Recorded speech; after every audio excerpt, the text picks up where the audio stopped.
Please listen carefully.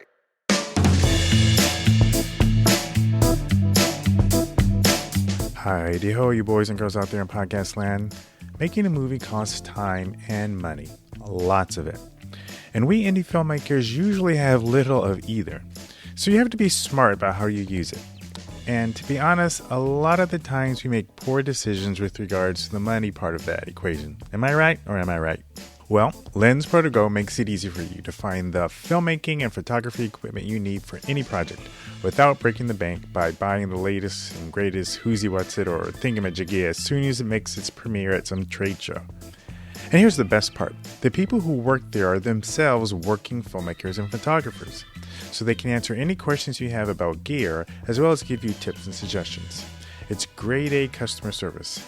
And their prices include 2-day shipping for all their items, so there's no shipping surprise cost when you get to the checkout page. Everything is shipped to you in Pelican cases with return address labels already printed and ready to go. So all you have to do is put the gear back in the original box, tape it up, slap on the label, then take it to your nearest UPS store or schedule a pickup. Sorry for you international folks, they are only available here in the US. Just head on over to lensprotogo.com and use the offer code RADIO to save yourself 10%. We thank Lens Pro to Go for their support. Also, I'm excited to announce that last week we officially launched the Kickstarter for our documentary Invisible Illness. Links are in the sidebar for every Making a Documentary miniseries episode, as well as in the show notes. A lot of work went into this, and you can be sure we're going to be sharing everything we learned on the podcast in the future. But in the meantime, go check it out and let me know what you think. All right? Without further ado, on with the show.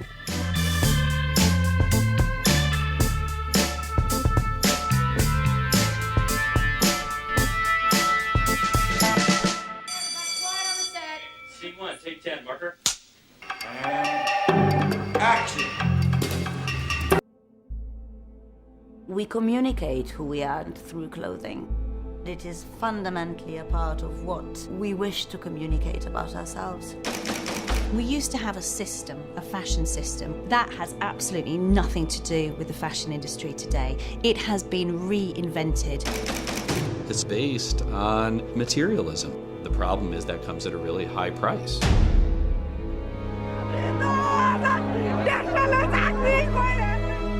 Garment factory collapsed, killing more than 1,000. That's a scene from the trailer for True Cost, a 2014 feature documentary about the terrible and life-threatening working conditions under which much of the clothing we wear are made. It's a powerful film that will convict you and give you pause next time you walk down the aisle of some department store. Garment workers in Bangladesh will paying the price for cheap clothing.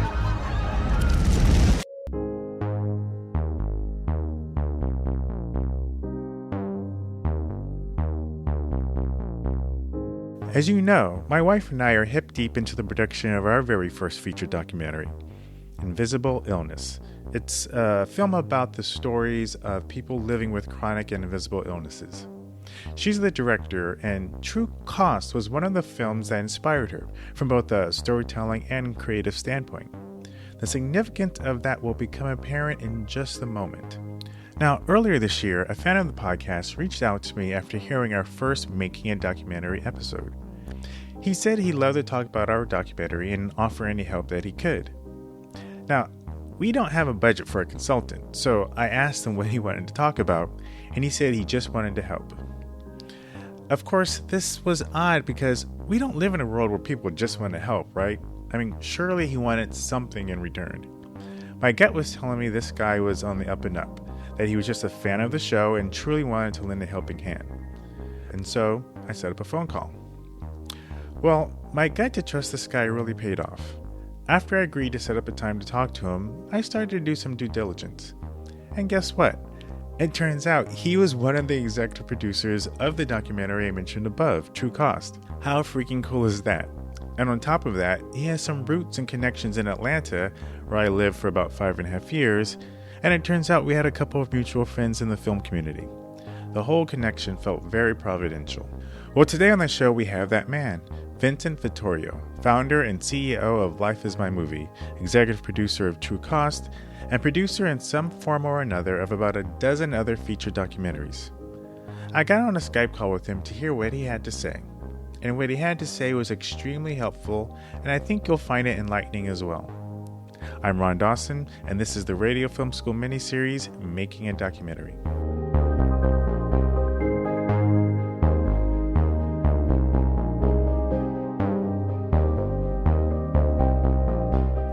My call with Vincent was chock full of specific information that every doc filmmaker could benefit from.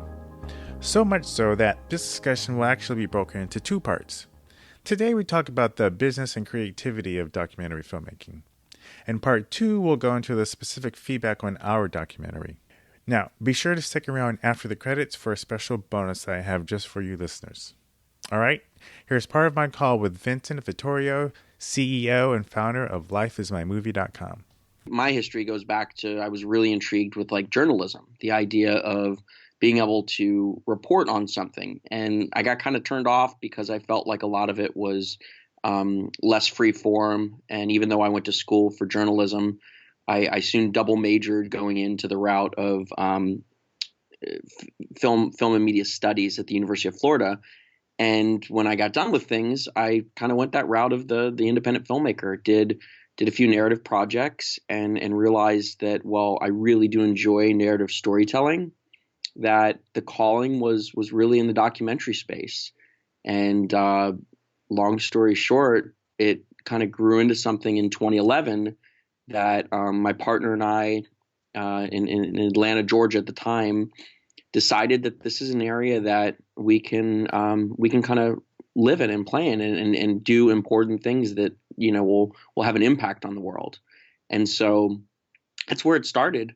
And, since then we've been able to accomplish a lot with, we've had around 13 films in our catalog, and we've had a real impact with films that stretch across from, really big social topics all the way to, environmental, to history. I mean, just a lot of different topics. And I think that it's really just about telling good stories and trying not to lead someone to a particular conclusion of this is what it must be, like propaganda, but leading them to ask questions and leading them to feel like, this is a primer to a further, deeper understanding that they can have with the topic that we could lead them to. And that to me is really what drives us, and it drives everyone that we work with. What was it about documentary filmmaking over narrative filmmaking where you felt like you could do that better? Because ostensibly you can make the argument you could tell important stories in a narrative format as well.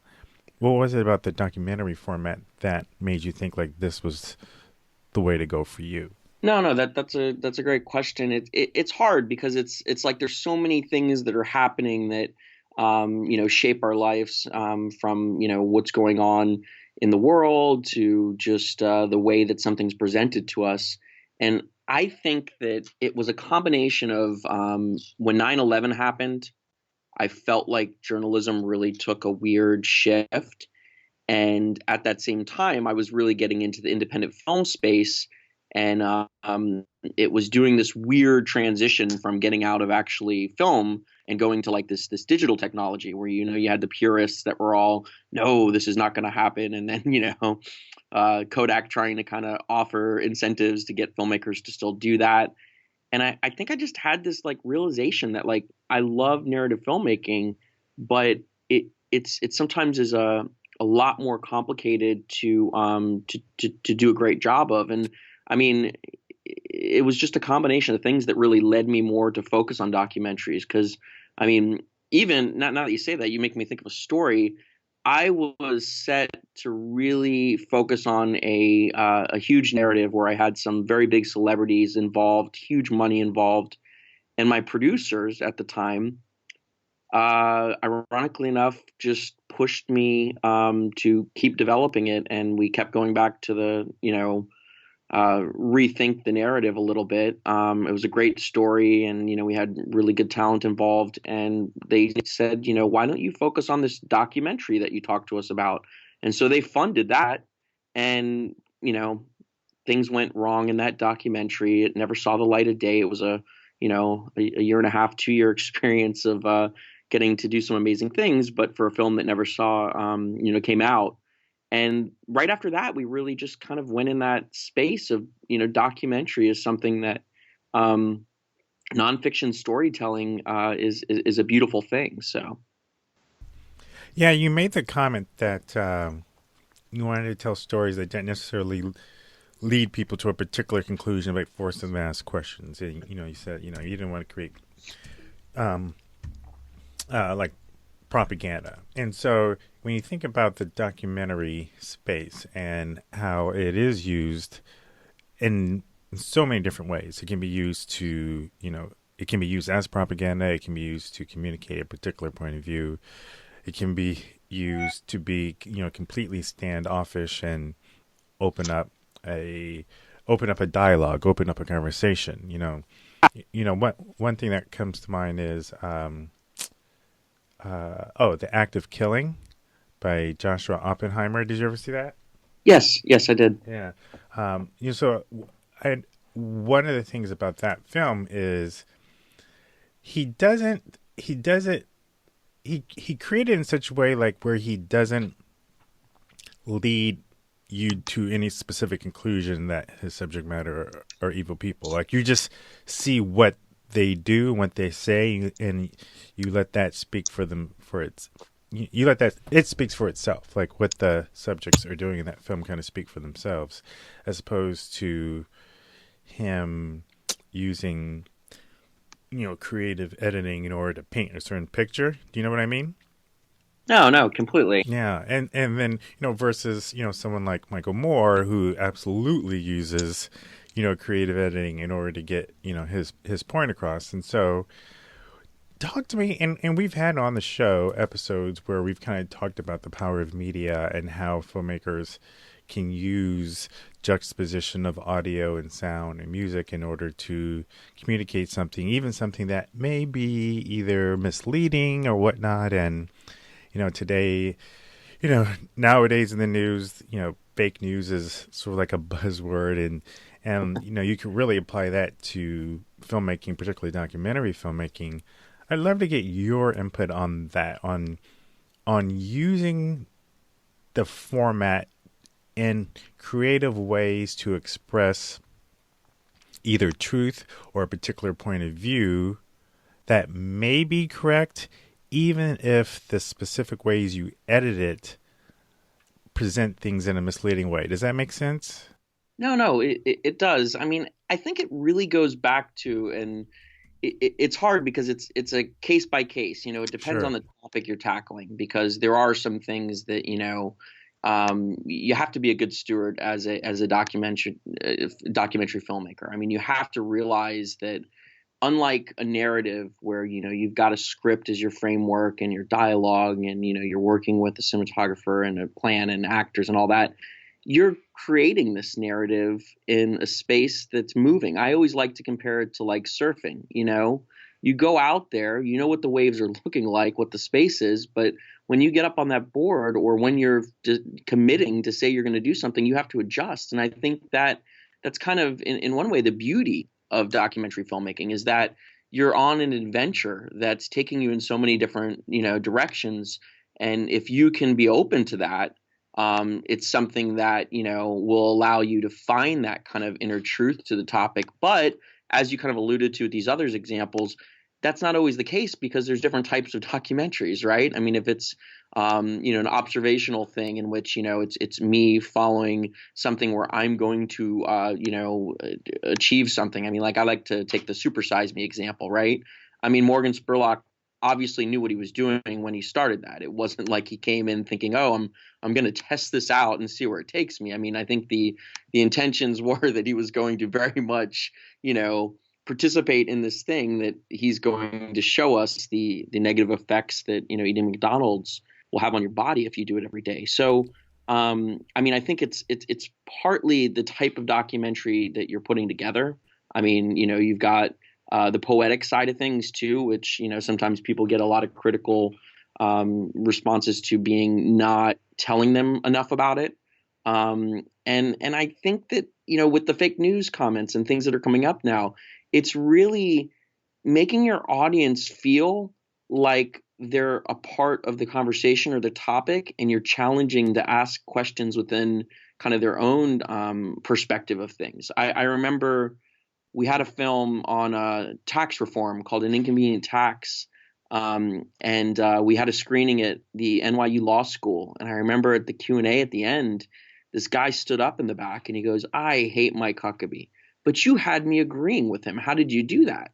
And I said, "Well, I'm not a journalist." And, you pause there, and obviously things have happened since then, and we're all making fun of that. But journalism sometimes has a way of sweetening things or perfecting them to like something you can digest in a little bite, because they don't have the time to go deep into something like a documentarian does. They don't have the time to go into maybe not necessarily both perspectives, but let the person, expand upon an idea.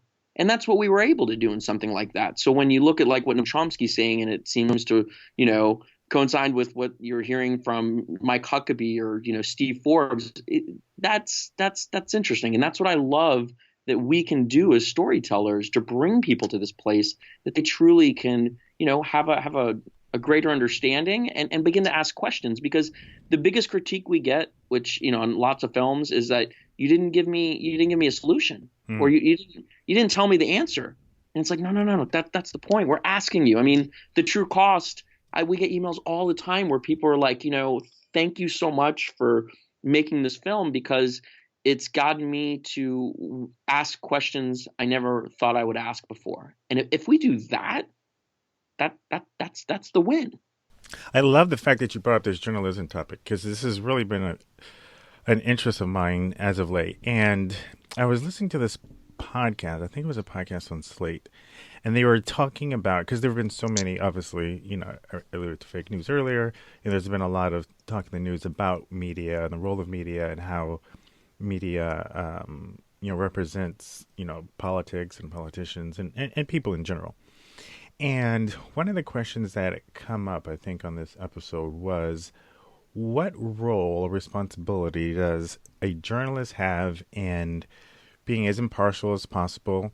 And so the conversation that they were having was, is it right for instance, a journalist to attend a protest march? Because to participate as opposed to cover it, right? Because if you're participating as a journalist in a protest march, then that betrays a particular bias that a person who reads that particular newspaper or website could read as, well, this, all the people who write for that place are liberal, or all the people who write for another place are conservative. And so as opposed to being able to maintain as a journalist your stance as a truly, third party, objective, observationist and person who just presents, like you were saying, just kind of presents what's out there.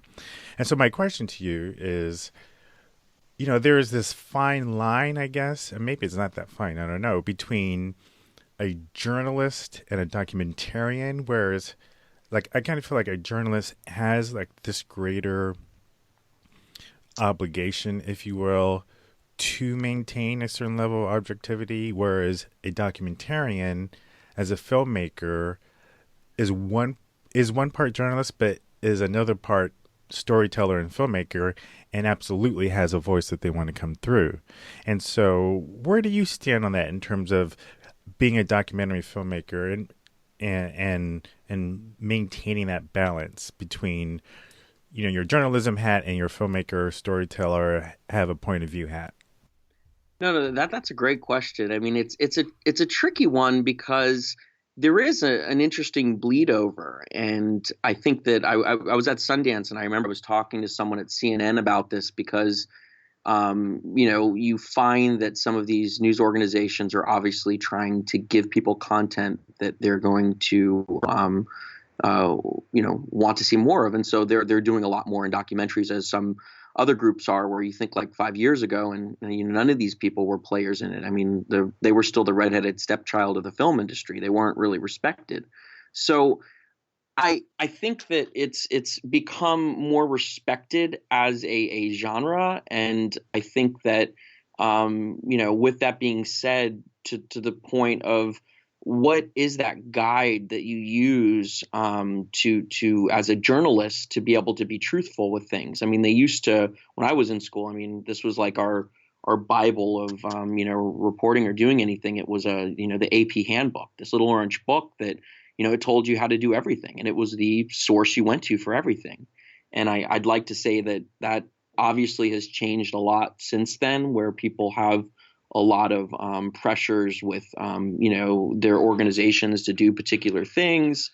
But it's also about how the journalist puts himself in the story, because there's so many different types of reporting or covering something. Like to your example of jumping into the story when the person goes to a let's take the example of a protest, right? Like Right. if they put themselves in the protest, like they go there, there's a totally different relationship to things than reporting on it from the outside. And even just the fact that they chose to go there is immediately, as a viewer, putting me in a perspective where, how are they reporting this? I mean, so it's a very like 50-page discussion, because it's a difficult thing to know what the proper way to do things are. I mean, even let's take NPR this morning. I mean, I love NPR. I'd consider myself maybe more that side, but they had an ethics guy on, and they were drilling him, and it got to the point where even if I agree with what they're saying,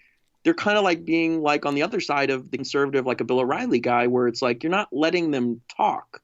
So it goes back to the example. At what point are you asking questions to get the information from the subject, or you're putting yourself, similar-ish to the Michael Moore thing, putting yourself in there, injecting your ideas or putting pressure, and that's a weird balance, because you can't just ask questions and hope they're going to do it. I mean, you have to have that Barbara Walters approach where, you're going to take the question and get articulate to be able to build it into what you want from the subject.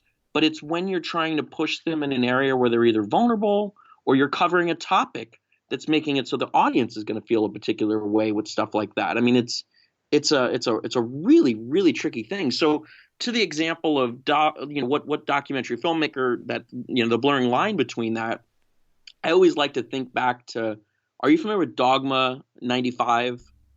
No, I'm not. I'm familiar with the Kevin Smith movie Dogma, but what's Dogma 95? So way back in the day, I think it was like maybe the early 90s, there was these Danish directors, Lars von Trier and Victor Wernberg, and some others, and they created these rules of filmmaking that they thought were the traditional, points that had to be hit. And it was like this weird collection of rules that they said, if you do all these things, your film will be stamped with this Dogma 95 thing, right?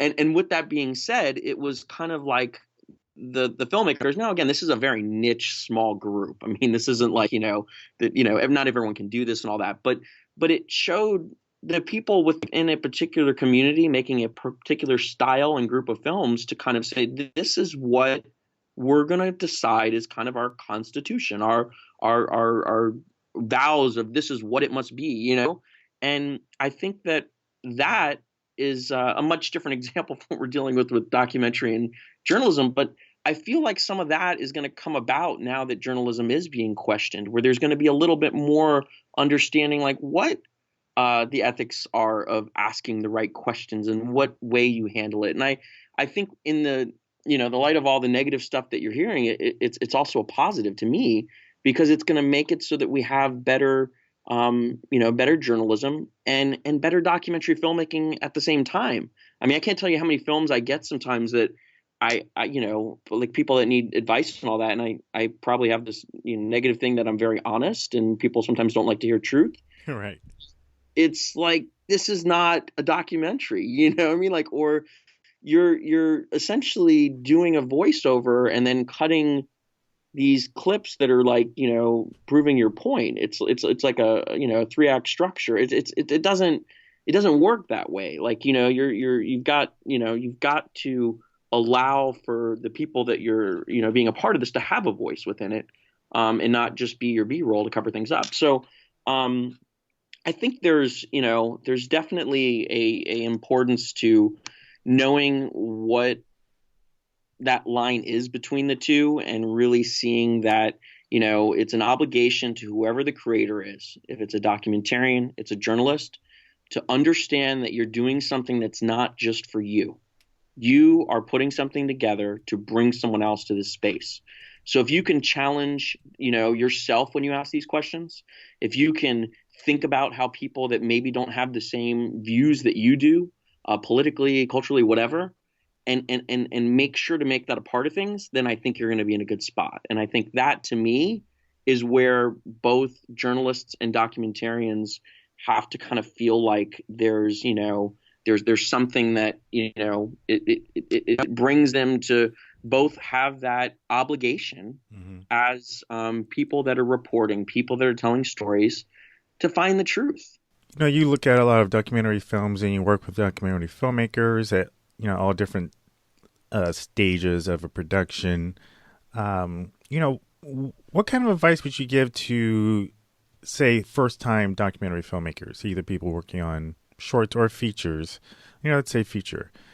First-time documentary filmmakers, because actually my wife and I are first-time feature documentary filmmakers. I've made a bunch of documentary shorts, but we've, recently started our own feature, which is the whole purpose of this miniseries we're doing in the podcast. So, what have you seen that would be great for first-timers to kind of think about as they go into the process of, creating a documentary?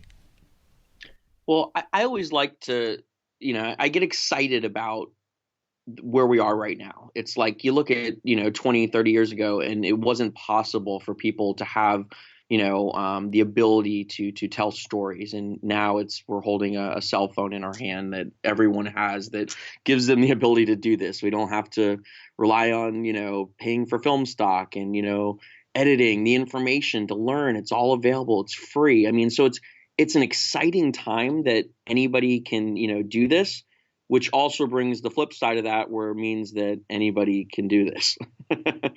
and so, with that being said, I always like to tell first-time documentary filmmakers that the best advice is to watch, documentaries that, take on topics that maybe aren't similar to yours, but in the style that you want to do them. Like if you want to make a film where you're like Michael Moore and you're challenging someone or taking them into an area that you want to show them something, watch films similar to that and try to kind of look at them from a structural side, like how are they broken up. I always love, for very macro topics, looking at Food Inc. I think they did a wonderful job of really cutting things up into areas where I can kind of jump into many different spaces, but also have a very strong narrative device that allows me to keep coming back to. So I think that's rule number one. And then rule number two is making sure that you research your topic as much as you can. I think that like pre-interviews and like talking to people that are a part of the subject or topic and getting their perspective before you shoot anything. Look at everything else that's out there. I mean, really get to be prepared to tell the story. And then the third part is just shoot. I mean, you have the ability right now to do so much, and just go out there and start challenging yourself within this topic to be able to bring something to life. And I think that's, to me, is the big advice I always give first time filmmakers, to just take a chance, take a risk. I mean, go out there, put it together. You can look at it and then digest it, and outside of costing you a lot of time and effort to do this, it's it's something that we can all put together. Do you would you advise filmmakers to go into a project being completely, because what made me think about this question I'm about to ask was your topic about the research. And I know one of the things that often happens when you're creating a documentary is information that you go in planning to tell one story, and then things come up and you end up telling a different story. The recent documentary about Lance Armstrong is one that comes to mind, where they went in to tell the story of Lance, and in the process of making it, the whole steroid scandal went down, and he was stripped of his Tour de France awards and everything, and he was basically shamed, and the documentary turned into something completely different. To what extent, as a documentary filmmaker, do you allow for those surprises to happen, or are allowing for information to come up and kind of tell the story versus going in with a very specific thing in mind? Do you have an input on that one way or the other, or is it again, it's one of those case by case things where it kind of really depends on the story you want to tell? I mean, it's partly a case by case because, you're uncovering things. I mean, you're pulling back a veil. So like when you have like an observational or, a reflexive doc, you're at that point where you're trying to see where things are going to take you. I have an example of that where we had one that just came out at the end of last year on prison reform. And when you first talked to me about this is a project I want to make, it was about the privatization of prisons. And that was what the film was. Mm-hmm. But then as we kind of got into it, we realized, well, that's a very important aspect. It's not as big as some of the other things we uncovered, and it became a much different film, which is what that wave is. It's writing it and knowing how to adjust and being a good steward to know when to cover something or go deeper, as well as not say, when the film's done. I mean, that sometimes is the hard thing about it that, only people making films really truly understand. There's so much time and work that goes into this. And especially on a documentary film, because it's not like, oh, I shot my 100 pages, we'll have a couple reshoots. It's like you've got to rethink it. Sometimes some of the stuff that lands on the cutting room floor and you're like, oh gosh, like what, I wasn't prepared for, asking the right questions to this person or documenting this part of the story because I didn't know what this film would turn into. So I think, it's back to a case by case. You have to look at the film depending on the type of film you're trying to make, but you should be aware of that and be able to try to adjust. I mean, with the example of the film you're working on, I think that you obviously are starting with a very good personal thing that you can't really shape too much to how you tell the story because it's something that's occurred and is active. But at the same time, some of those other stories or some other stories you might encounter that can help to show it from a different perspective might be something that is worth exploring. So I think that that's an example where, while you have a game plan and you know what you're going to try to do with this, there are some areas where you might try to explore things during the process itself. Yeah. Well, that's a good segue, I think, into another thing I want to talk to you about is the film that we're working on.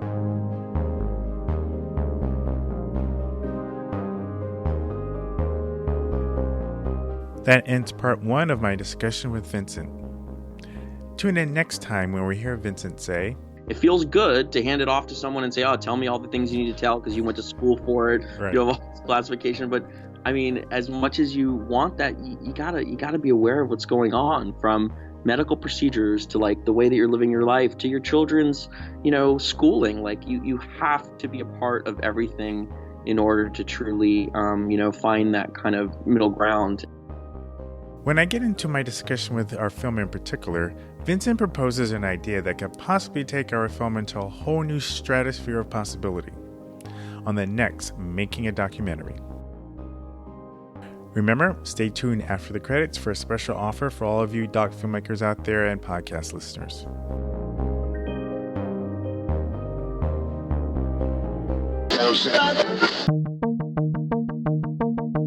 Radio Film School is a production of Deirdre Media and is a proud member of the Podcastica Network, a small collection of pop culture podcasts that cover topics from your favorite television shows to meditation and health to podcast production.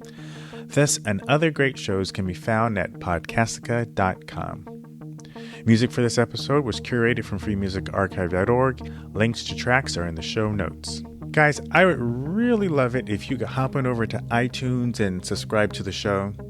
Now, it's a very little known fact that it's actually subscribing in iTunes that helps you raise your rankings. So it helps us tremendously when you do that. But when you leave a comment, it also gives credibility to the show, which helps other people subscribe.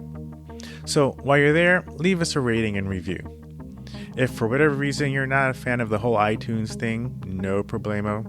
You can also find the show on Stitcher, iHeartRadio, Spotify, YouTube, and our RSS feed is on every blog post for each episode. Another great way you can support the show is by becoming a Daredreamer FM Premium member. Premium membership helps keep the show going and putting out great weekly content. For just about a few bucks a month, you not only support the show, but you get access to ebooks, templates, bonus episodes, discounts and other products and services, and other resources to help you grow in your craft and your career. Just go to daredreamer.fm/join to learn more. But let's say you're not ready to become a member just yet, but you're thinking to yourself, man, I love this podcast. Is there another way I can help support it? Well, I'm glad you asked that question. Let's say you live here in the United States, you're about to go on a shoot, and you need equipment. Now, please consider our friends over at lensprotogo.com. If you want top-notch customer service from working filmmakers and photographers, look no further than Lens Pro To Go. Everything is shipped to you in Pelican cases. 2-day shipping is included in all the costs and their rates. And if you use the offer code RADIO, you'll save yourself 10%. So you're not only helping the show, but you're getting a deal. It's a win-win. That's lensprotogo.com. Giving them your business is a wonderful way to support Radio Film School. You can follow me on Twitter at DareJimMaron, where I curate links and stories about filmmaking, photography, social media, marketing, and branding. I also love to get into debates and discussions about filmmaking and the arts, 140 characters at a time. So feel free to engage. The latest topic I was discussing with a follower was whether or not the imminent demise of the National Endowment of the Arts is really as bad as people think it might be. Chime in and let me know what you think. If you just want to stay notified with what's up on the show, you can follow the show at Radio Film School. If you like this episode, share it on Twitter or email it to a friend you know needs to hear what we're talking about. That's it for this week, folks. Remember, if the story sucks, I don't care what you shot it with or cut it on.